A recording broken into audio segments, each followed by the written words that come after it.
I am particularly happy to be talking to you because this is a chance to try out some new ideas. I am writing a new book in the form of a set of letters to my granddaughter, my wife's daughter's daughter.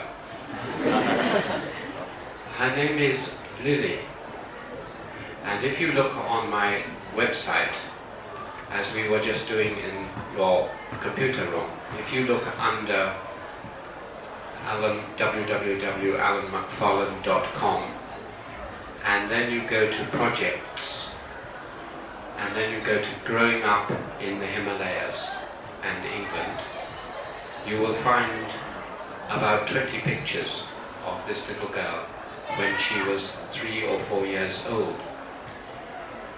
But I am writing to her as if she was about your age, between 15 and 18 years old. So I am trying to explain to a little girl of about 16, 17, 18 years old how the world works. This is a summary of everything I have found out in 40 years of being a teacher and academic. It is based, obviously, on my own experience of working in England, in Europe, in Japan, in Nepal and India, and now learning something about your great civilization of China. I would like, however, my book to be based on more than just my experience of Britain and England, and in particular I would like your help and comments in order to make the book, when it is published, interesting to a Chinese audience, particularly of your age. So I very much value any suggestions you can make, and thank you for this opportunity to speak at this well-known and very successful school. Let me start with a little bit of theory about history. How many of you study history? Can you put your hands up if you study history? Chinese history or world history? Any history? Yes. Hands up. Yes. Okay. So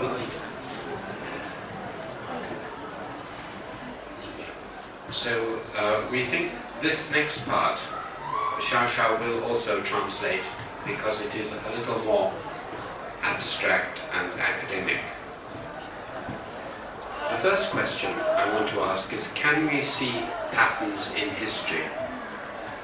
And do they allow us to make predictions, that is about prophecies or understandings of the future?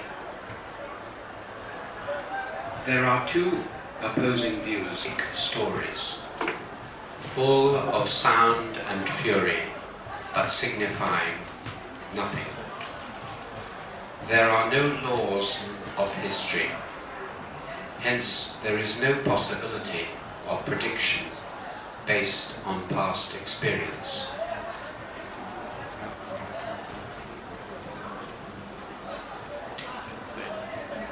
我简单的把它就是说的这个比较学术性的部分简单的翻译一下啊，关于历史学家的使命有两种相反的观点，一种是他仅仅是一个叙述者，叙述了随着时间的推移，人类的行为的特异的、随意的、毫无目的的发展，历史发展无非是偶然和意外，不存在潜在的模式，也没有目标或最终的目的地。我们仅是那些独特的、富于喧嚣的故事的讲述者。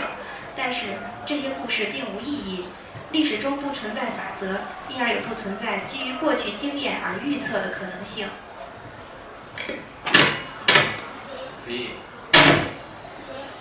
The other view is that there are indeed deep belief in iron laws, in inevitable outcomes.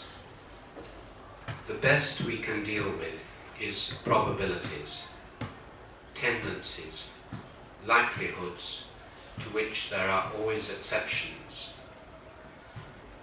As the great Scottish philosopher David Hume wrote, even in science, all knowledge degenerates into probabilities.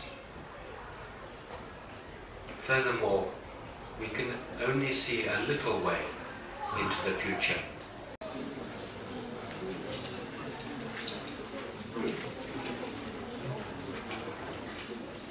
If you don't have any paper, perhaps you can just be thinking about something which you would like to ask me.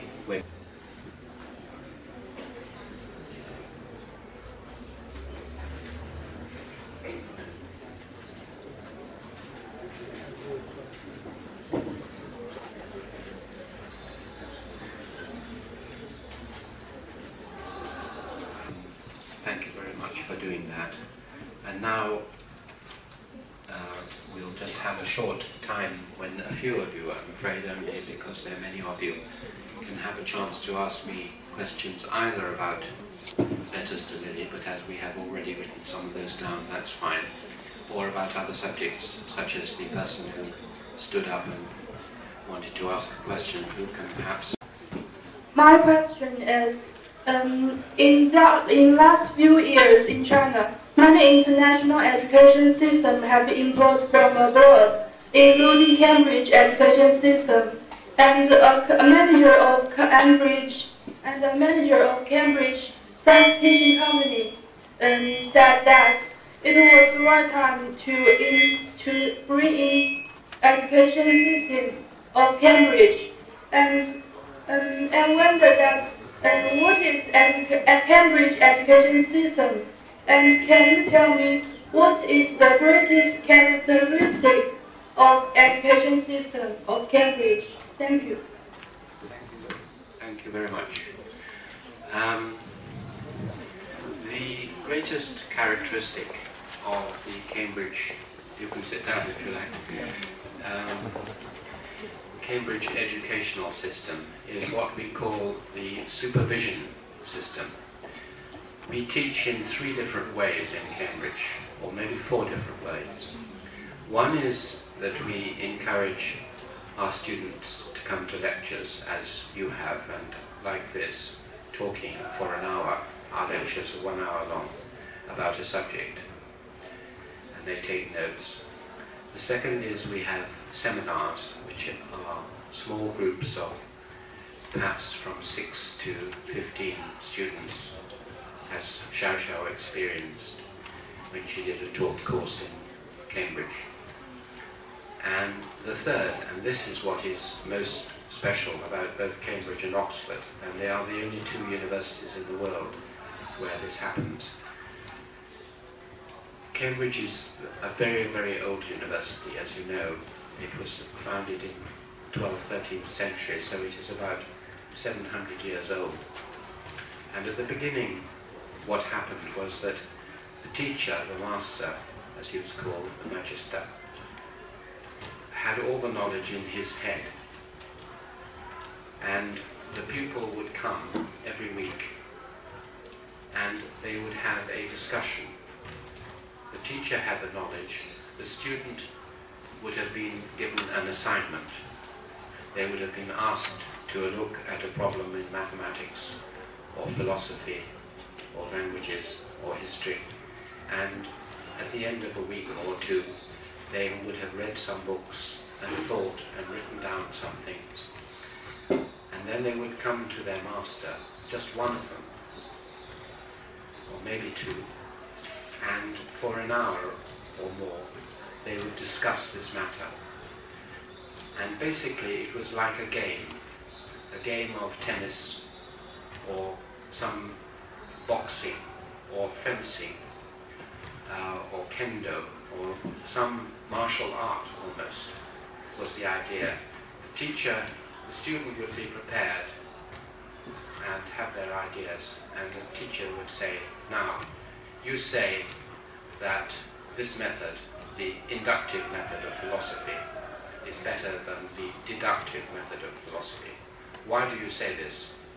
So the student would say something, the teacher would attack, the student would defend, and they would have, like as you have seen in many martial arts films, a sort of battle with each other's, but instead of using swords, they would use their minds as swords against each other. At the end of the battle, the student would have had to rearrange their ideas, think very quickly on their feet, as we say, and then have improved their minds and their knowledge and their argumentative and persuasive powers. They would then be told by the teacher to look at another subject. All the time, the two essential features of this, one were that it was 1-to-1, 1-to-2, so you've got an intense conversation between someone who knew more and was more experienced and a student, not just large classes as you are taught here in China and as our students at school are taught. And the second was that it was quite an aggressive. The idea was not to accept anything. As you know, the motto of science is to question everything. So you were meant to question everything, not accept anything unless you could prove it, demonstrate it. As Francis Bacon, who was quoted in the kind introductory talk, pointed out, the idea of human reason is to question, to torture nature, as he put it, to extract information. And in order to do this, you had to be taught through this supervision system. So if you introduce the Cambridge system properly, that is what you would introduce. But it is very intensive, very expensive, very difficult to maintain. And I'm not actually sure how long we will even be able to maintain it in England, because it is so expensive. It is much cheaper to teach students in large groups. But that is the essential Cambridge and Oxford teaching system. Do you understand what I said?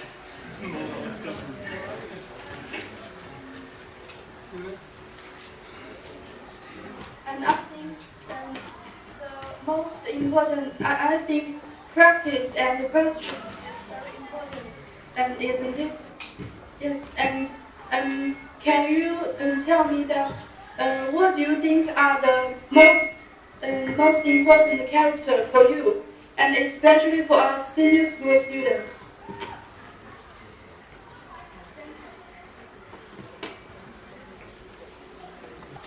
I'm tempted to make a joke, because I think the most important characteristic that has helped me be successful is my wife, Sarah Harrison, who is filming over there, because she gives me so much support and help.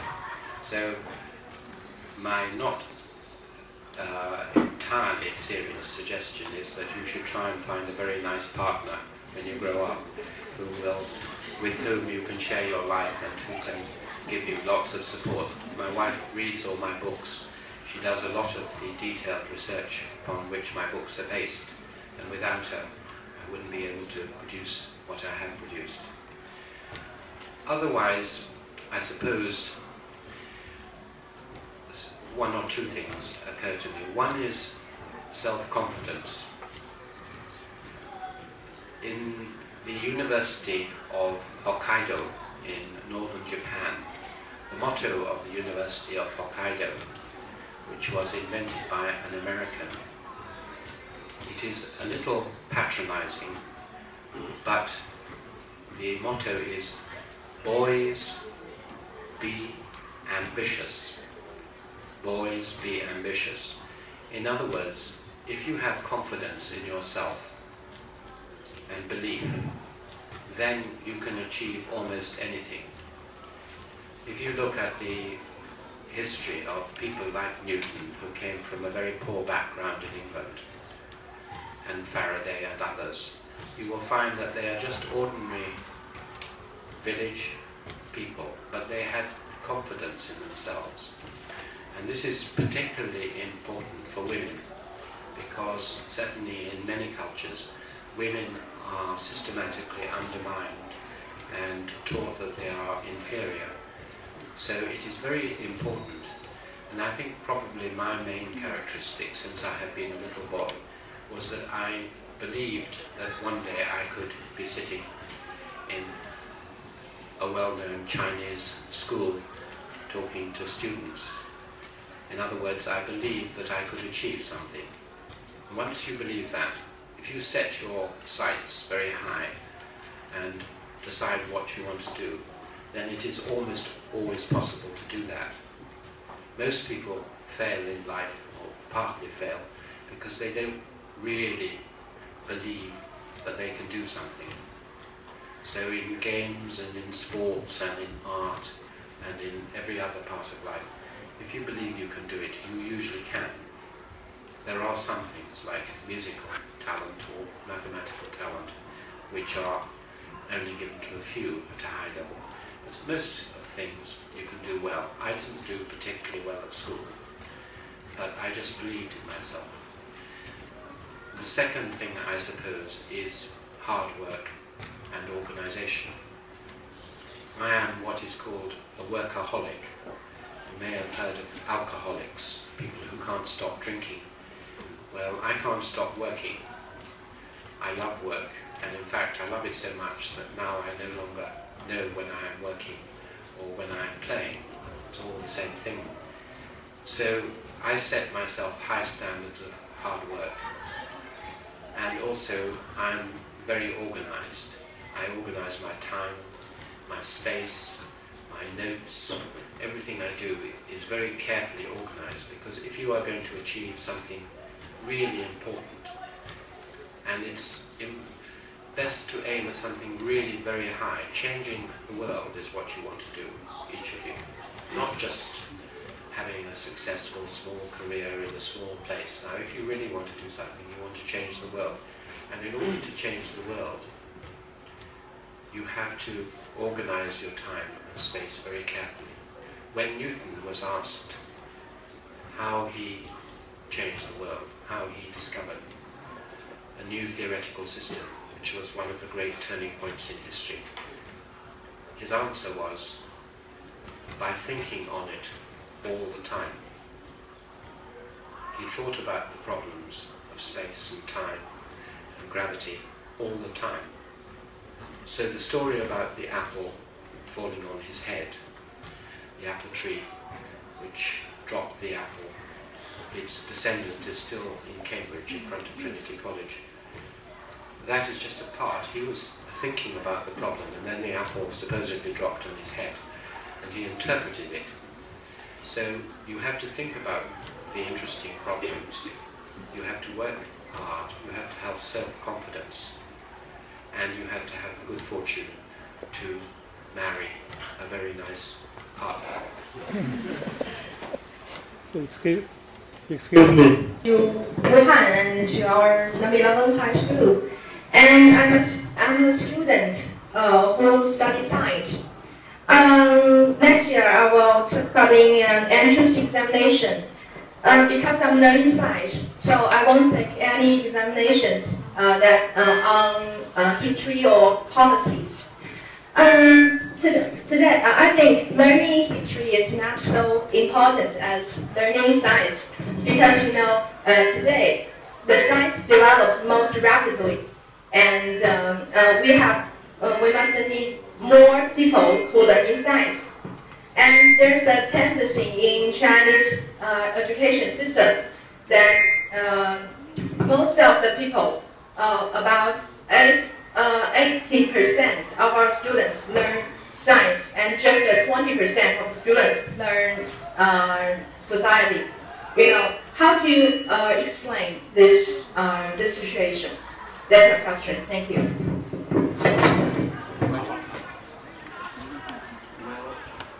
Well, very briefly, it is obvious that a country like China, which has so much to catch up with Western knowledge of the natural world and of technology, will concentrate for a while on science, and that is very sensible. I think after a while, though, you will discover that you cannot really understand our world just through science. Science teaches you about one part of the world, which is the natural laws of this world. But most of human life is about social relations, political relations, legal relations, set in a time frame of history. And we believe in Cambridge anyway that really good scientists also should be rounded and know a good deal about other subjects. Newton was very interested in religion. Half his work was on religion rather than as well as on science. And most great scientists are also, like Einstein, are also interested in philosophy and social questions. So I think if you can combine science with an interest in these other things, it is for the best. But I do understand why, at the moment, there is this huge concentration in China on scientific learning.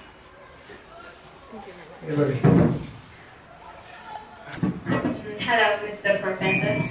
I think my question is, in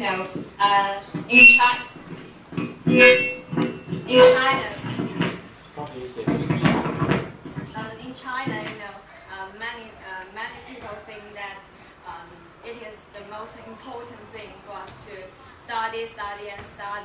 But if we want to get a better life in the future, the society, we must have some abilities, such as we must first to the very close competition, and also we must do a lot of things besides study. So, what do you think? Which do you think is more important, study or ability? Ability. Of a balance between the study and ability. Thank you very much. That was a good corrective question, because I gave the impression that because I was a workaholic, you should all be workaholics.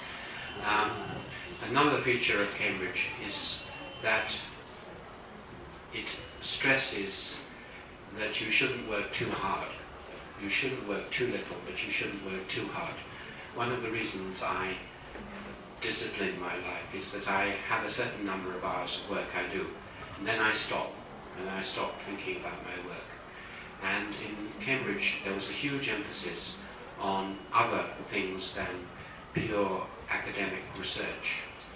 Somewhere like Japan, the people work too hard. They go to crammers after school, they have long classes, they're very exam conscious, and I think if China can avoid that, that would be very good. In Cambridge we put huge emphasis on music, on painting, on games, on sports, on drama, on theatre, as well as work. And we believe that a good, round education in all aspects of life. And ability is more important in the end than anything else. Because if you are able, then you will not have to work too hard, and you will have time to enjoy and excel in lots of different fields. So try to work out how much work you need to do that, and then enjoy yourselves and do all these artistic and other things as well. Thank you. Thank you. Hey, Professor Macfarlane. Welcome to Macfarlane Middle School. It's better without. Good evening, Professor and Macfarlane. Welcome to Macfarlane Middle School. It's my honor to have a talk with you. I think I have a wonderful topic for your grandson Lily. It's sorcery and magic. I believe that most of us are interested in sorcery too. As I know, a sorcerer can use incantation to control one's life, health, treasure, and even his destiny. A sorcerer can also do harm to the others and protect his friends from the natural disaster and his enemies' attack. there are many legends and reports about sorcery all over the world. And many people think that sorcerers are crazy. It's impossible for anyone to use an incantation to control the other's life, destiny. So I have 3 questions. The first, do you believe sorcery? Do you think it's true or false? The second, is there anyone you know is a sorcerer or sorceress? Can you introduce him or her to us? And the last one is also the most important one. Can you tell us some real incantation? Just a few sentences. Try to be a real sorcerer. Please tell me how to do it. Thank you very much.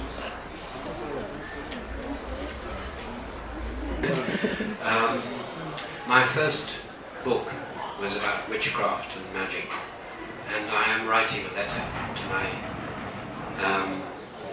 granddaughter on witchcraft, as you'll see there. First question, do I believe in sorcery and magic?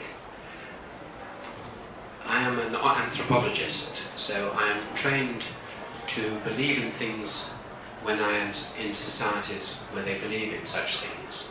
So when I am in Nepal, where there are lots of witches, supposedly, and sorcerers, then I believe in these things.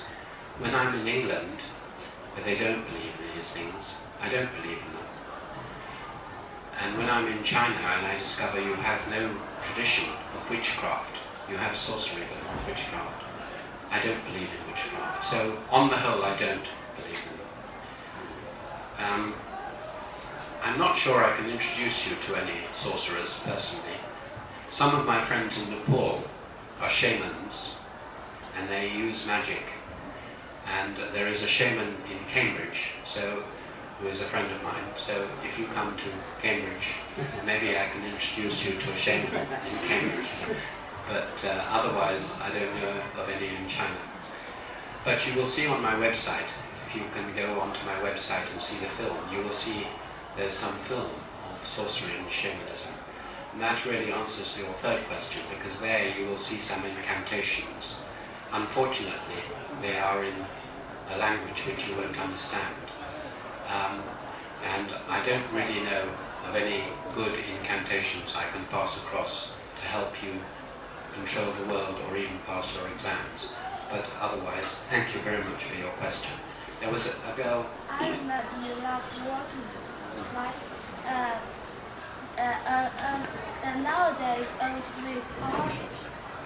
Nowadays, as we all know that most people have to work so hard.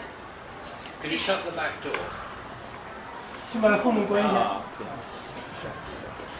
As we all know that most people have to work so hard because they want to earn more and more money. And I used to think that Americans and Englishmen have so much money and they didn't know what to do with it. But now I've done differently. Now I have a more realistic opinion. There are lots of jobs and almost everybody works. There's a high standard of living. People earn a lot, but they spend a lot to live. So there isn't so much money after all. But I still say Americans and Englishmen spend a lot more money or use less things than we Chinese do. But they work hard for their money like we do. So I don't know why our spending habits are so different. So could you tell me why? My letters to Lily to Xiaoxiao's mother, who is my translator of my book on glass, which has just come out in Chinese last week from commercial press. She said what young Chinese people would like me to write a letter about was money, and the attitude of the Chinese and the Westerners to money. So you have asked a very important question. One thing you have already observed is that however much money you have, you always want more. And this is a disease of the system which you are now accepting, which is capitalism.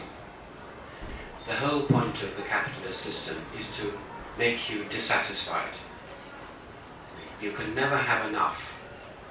If you have a very big car, you want an even bigger car. If you have one house, you want two houses. If you have a large meal, you want an even larger meal. There is no end. The rainbow, as we say, or the thing you're aiming at, is always going away from you. This is what drives the capitalist economy. Desire for more and more and more, and growing dissatisfaction. This is probably why I think on the whole, at the moment, the Chinese are happier than the Americans. They may have much less money, but also their desires are less, though they are growing very fast. So one of the things you must realize in your life is that true happiness will not come from making more and more money, but more from thinking about ways in which whatever you do have, you use in the best possible way. And you will get much more pleasure from small things, from giving someone a small gift, from spending time looking at beautiful things, from spending time with friends and in friendship, than you will get from earning lots of money. Obviously, you are in a good situation now in China where there is very fast economic growth, and coming to a school like this, you will all get good jobs. But remember that those are means. Money is just a means to an end. And what you want to think about is not the means, the money, but the end, what you can do with it. And if you can do helpful things to other people and things that give other people pleasure and share your good fortune, you'll get much more happiness out of life than if you just try and consume it individually by spending it on expensive gadgetry.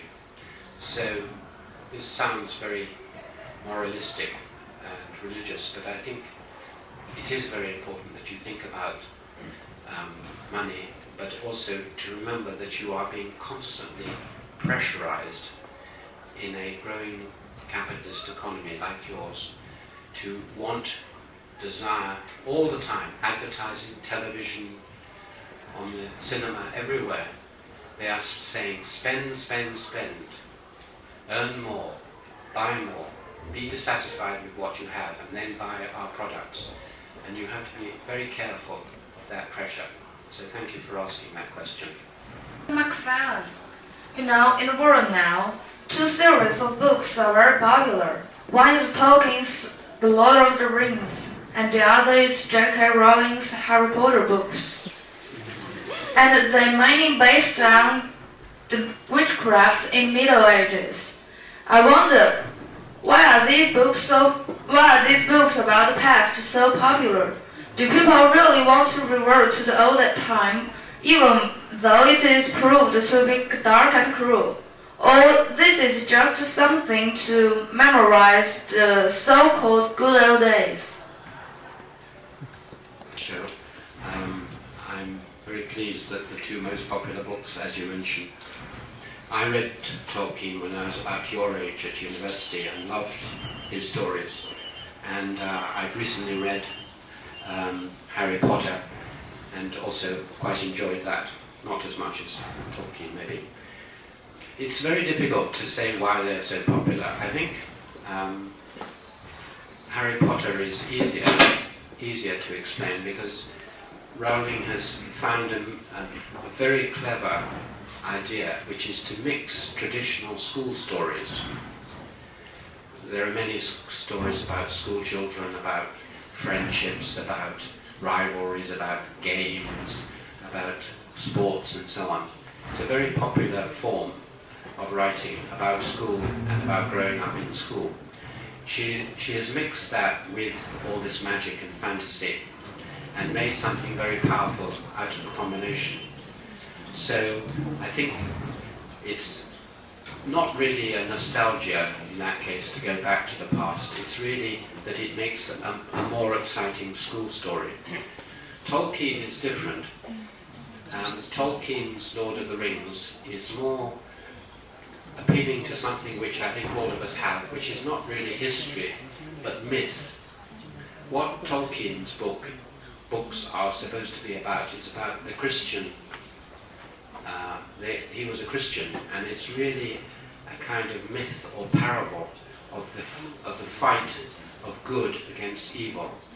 And I think it appeals to many people because it puts into a concrete, visible form the battle which all of us feel goes on between the forces of good and the forces of evil.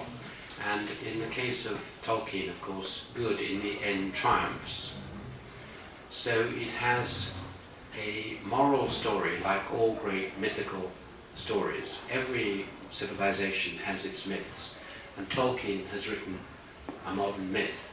And this appeals to many of us because it's very difficult to talk about the struggle between the right and the wrong, the moral and the immoral, the good and the bad. And you have to clothe it in something, and he's clothed it in all these wonderful legends and pictures of elves and dwarfs and trolls and all these other things. So it's an exciting set of myths told for our time. And I only wish I'd written them myself. Or just talk about the book Harry Potter, and she reminds me of a poem. This poem commissioned by UK electricity utility found that Harry Potter, as well as Lord of the Rings and other older classics, had created a veritable bedtime reading revolution. Yeah, right? And I think virtually all the British parents have suddenly picked up the habits of reading to their children.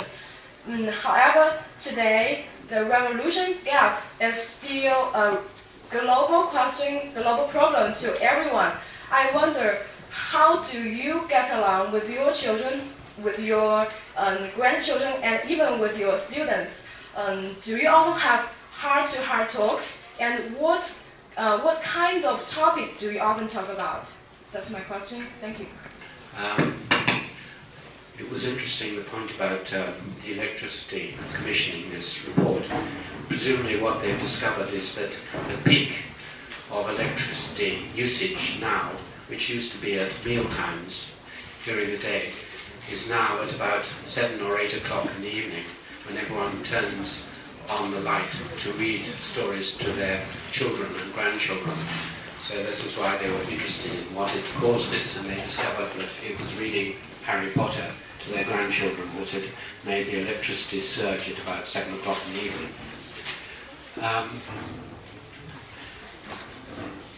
We certainly have the habit now, as we have always had in England, I think, of reading stories to our children and grandchildren. I don't know whether this is common in China, but certainly Sarah read stories to her children, and we now read the same stories.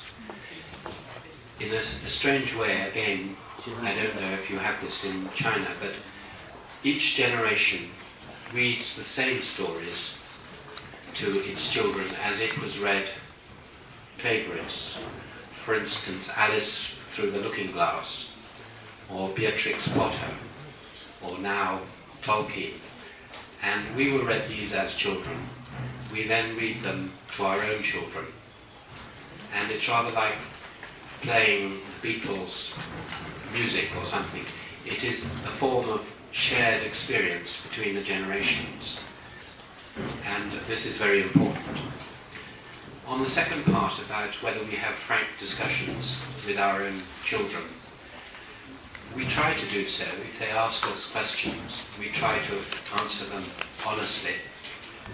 But, in fact, it's not always easy to do so because everyone is very busy. In some ways, the relationship between the grandparents and the grandchildren is easier because the grandparents can be very frank and open with their children and with their grandchildren. They don't have to discipline them. They can talk to them about anything. Whereas the relationship between parents and children is sometimes not easy. The parents have to discipline, the children are angry with their parents, and so on. So that relationship is very easy. Also with students, we try to establish a relationship which is not just academic with our students. So if they want to talk about other things, than academic matters, we are very happy to do that. So, in general, I think we are very keen on open, frank discussion. But normally there isn't enough time to do this. And even with my granddaughter Lily, I've talked about death, I've talked about magic, I've asked her about whether she believes in witches, and so on. And indeed I interview her every 6 months about her beliefs in dreams, witches, magic, Father Christmas, all sorts. And I'm gradually going to put some of this onto the web one day, maybe. But there are many things I don't have time to talk to her about. And this is why I'm writing her these letters, so that when she grows up, she will have a chance to hear some of my ideas, which we never had a chance to talk about. And I believe that although I can leave her money, and we were discussing money, I can leave her a house, I can leave her some books. In the end, the best gift that I can give her is experience and wisdom and some understanding of the very difficult world in which she is growing up.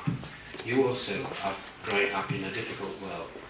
The world is always difficult, but for you at your age it's particularly difficult, and in China it's particularly difficult because you are going through such a massive change so quickly. You probably aren't aware of the fact that you are going through the fastest and greatest and most comprehensive change that has ever occurred on this planet in China now. There is a transformation of a scale and speed that has never occurred. It didn't occur in Japan, it didn't occur in the West because it was slower in those cases and smaller. So you are living through a great, great change, and it is very confusing for all of you. And so this is why I hope that my letters will both help my granddaughter to understand some of these confusions, and maybe one day some of you as well. So thank you very much for some most interesting questions, well put and well expressed in English. I am very impressed. This wouldn't have happened in Japanese schools that I know of, and it wouldn't have happened in China 10 years ago. So it is a tribute to your teachers and to you that you can speak and understand so well in English. And I wish you all success, and thank you very much for helping me in my letters. Thank you.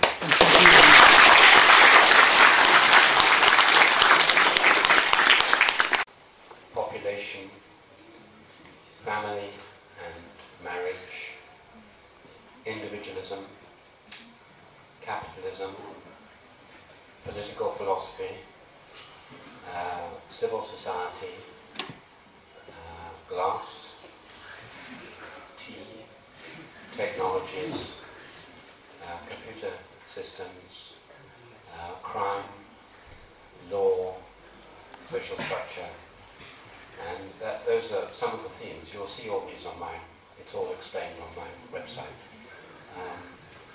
And area-wise, Europe, Japan, Nepal and India, and a little bit now China. Okay. About how tea influenced China, and you so systematically analyze this.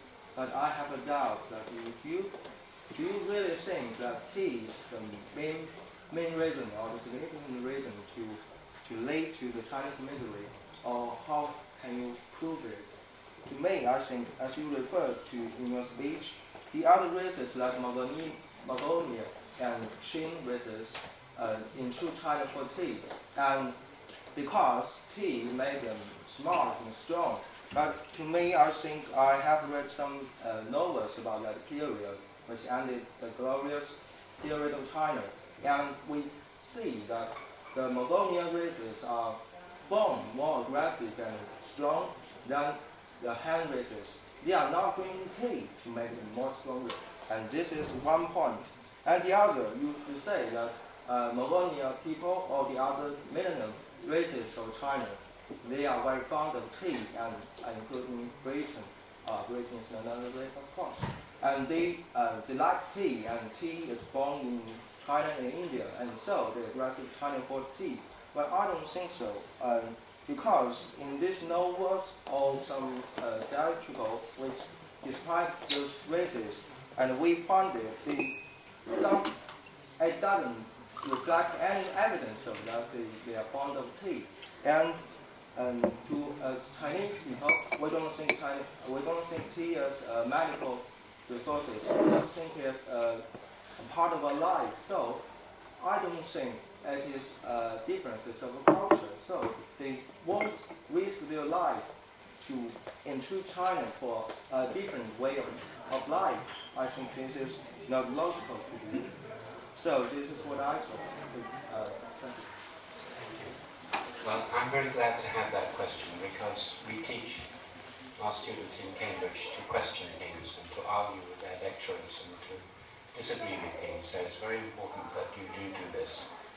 And unfortunately, in a short time that I want to allot to each answer, I probably won't satisfy you in the answer. It may be true that the pastoral nomadic peoples, who are very good on horses and live a very active physical life, were stronger than the Chinese. But for many centuries they have been existing like that on the borders of China.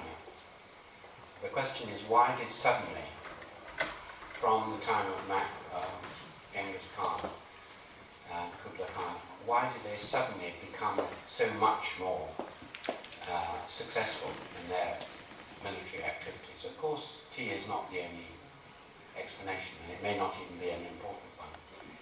But it is just seemed to me a strange coincidence that the development of the brick tea trade to these people coincides with their greater success. It will be interesting if you ever have a chance to read this book to see whether you can see which bits she wrote and which bits I wrote. Most of my friends who've read it can't tell, but in fact there is a whole chapter. There's a photograph of my mother and myself and my sister sit here in Assam when we were on the tea plantation, and my mother's is the first chapter. It's called Memoirs of a Memsahib. A Memsahib means a British lady in India, and it's the best chapter in the book. It's about her life in India, brilliantly written, very, very good. And she wrote that, clearly, and she wrote nearly all the material on Assam tea from experience. A lot of the book is about the terrible conditions on the tea estates in India, the dreadful way in which the British behaved, as they still do, and the Indians do, in exploiting tea labour in India. So nearly all the angry bits, all the anti-British bits, all the accounts of terrible conditions were written by my mother. And all the bits about the good benefits of tea were written by me. So I wrote about the global history and about the wider things, and about China and Japan. And my mother concentrated on Assam. Writing it with her was very interesting. I suppose most of you have mothers, and if you do, you know it's not always easy to get on with your mother. She has opinions which you don't agree with, and you have opinions she doesn't agree with. So we had a few discussions, not exactly arguments, but it was very fascinating to write it together. I like writing with someone if I can. And a book on glass I wrote with a friend as well.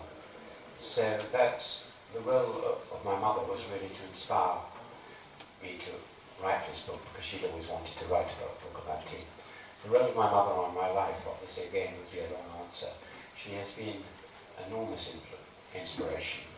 The greatest inspiration on my life, of course, is my wife, Sarah, who's helped me with all my work and does all my research with me. And we work as a team together. And she reads everything I write, and she gathers all the information. She does all the hard work, and I just do all the talking. But my mother also has had enormous influence. She's a very, very clever person. When she was 17, she was offered an open university scholarship to Oxford University, but her mother never told her, because her mother wanted her to get married. So she didn't tell her that she'd been given an open scholarship to Oxford until my grandmother was about 70 or 80. She then one day told her she missed this chance to go to Oxford. So instead she went to India, she married at 18, she had me when she was 19. Nevertheless, she's written and published a number of books. If you look up on Amazon.com, Iris Macfarlane, you'll find 6 or 7 of her books. And she is a Buddhist, she's a pacifist, she's a vegetarian, she's a very left-wing person, she's got a very good mind, she does philosophy degrees, reads Kant and Hegel, things like this. So intellectually she's been a great inspiration and emotionally a great inspiration for me. And so I have had 2 wonderful women in my life, my mother, my wife, and now my granddaughter, Lily. But that's another story.